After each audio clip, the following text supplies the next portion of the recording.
College పేద ముస్లిం మహిళలకు ఫ్రీగా తక్కువ ఫీజులతో విద్యనందించే ఒక లాభాపేక్ష లేని సంస్థ. ఇక్కడ సుమారు 10,000 మందికి పైగా పేద అమ్మాయిలు చదువుతున్నారు. సామాజిక వెనుకబాటుతనం నుంచి బయటపడి దేశ అభివృద్ధికి దోహదపడుతున్నారు. ఇలాంటి కాలేజీలు సామాజికంగా అత్యంత ముఖ్యమైన ప్రయోజనాన్ని అందిస్తాయి.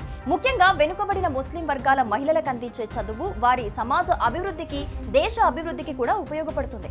చిన్న చిన్న రాజకీయాలకి ప్రభావితం కాకుండా బలమైన భారత్ నిర్మాణానికి హైడ్రా కట్టుబడి ఉందని హైడ్రా వైఖరిని చూస్తే అర్థమవుతోంది. హైడ్రా అయినా, హైడ్రా లాంటి ఇంకేదైనా సంస్థ అయినా సరే విచక్షణ రహితంగా ఉండకూడదు.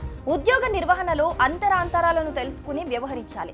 ప్రజా ప్రయోజనాలు, సామాజిక సమతుల్యం, శాంతికి భంగం కలగకుండా వ్యవహరించాలి. అలాగని అక్రమాలపై విచక్షణారహితమైన మినహాయింపును ఇవ్వాలని మాత్రం కాదు. ఈ కారణం వల్లే ఎక్కడైతే విశాలమైన ప్రజా ప్రయోజనాల రీత్యా కఠిన చర్యలు అవసరమయ్యాయో అక్కడ హైడ్రా మాత్రం వెనుకడుగు వేయకుండా చర్యలు తీసుకుంటోంది. దీన్ని ఉదాహరణ చంద్రాయనగుట్ట ఆక్రమణల తొలగింపు.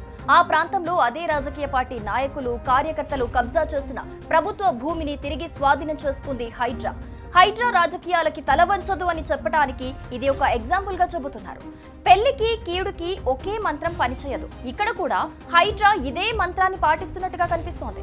ఫాతిమా కాలేజ్ వేల మంది పేద విద్యార్థుల భవిష్యత్తుగా హైడ్రా భావిస్తున్నట్టుగానే కనిపిస్తోంది. కూల్చడం వల్ల వచ్చే ప్రయోజనం కంటే చదువునిచ్చే చెట్టుని నిలబెట్టడంలోనే ఎక్కువ ప్రయోజనం కనిపిస్తోంది.